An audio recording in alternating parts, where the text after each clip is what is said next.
Bakit parang magulo ang buhay mo, hindi ka masaya? 3 things. Number 1, kasi ikaw siguro ay overthinking.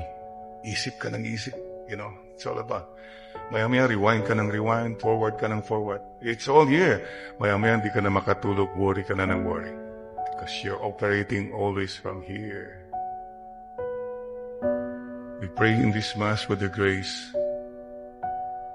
to trust God more. If you trust God more, a lot of things you cannot solve in this world. Please, just say, sana nga ngayong gabi, bago ka matulog, sabi mo, Lord, sige ha, bahala ka na sa mundo. Matutulog na ako. Hey, there is a God. You're not Him. You're not her. Number 2, mga kapatid, bakit di ka peaceful? Bakit hindi ka masaya? Baka dito. You're overhurting.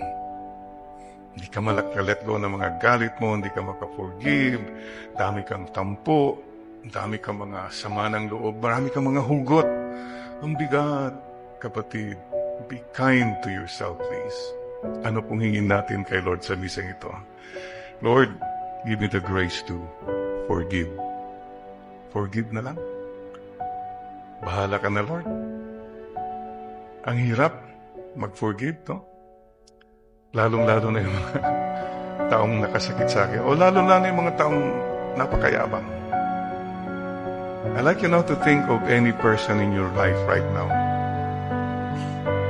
na mahirap tawarin o ugali niya napakatapang mayabang. Okay?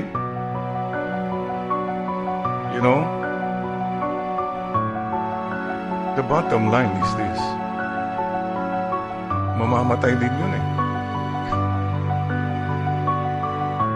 I'm not asking you, sana mamatay na siya. Hindi.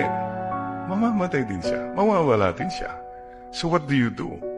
Magpapa-apekto ka ba sa kanya? No, don't. This is where Christianity comes in. I just pray for that person. He's not God.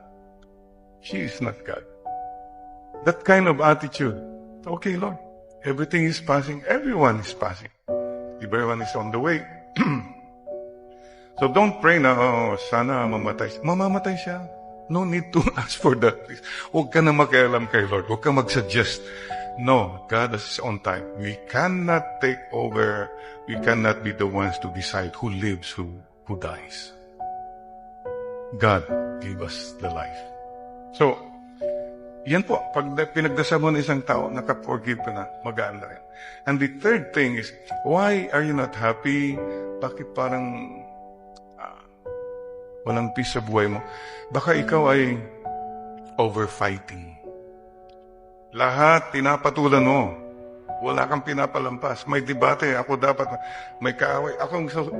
Hello. Ang hirap. Huwag naman po. And this is where you say, Lord, give me humility.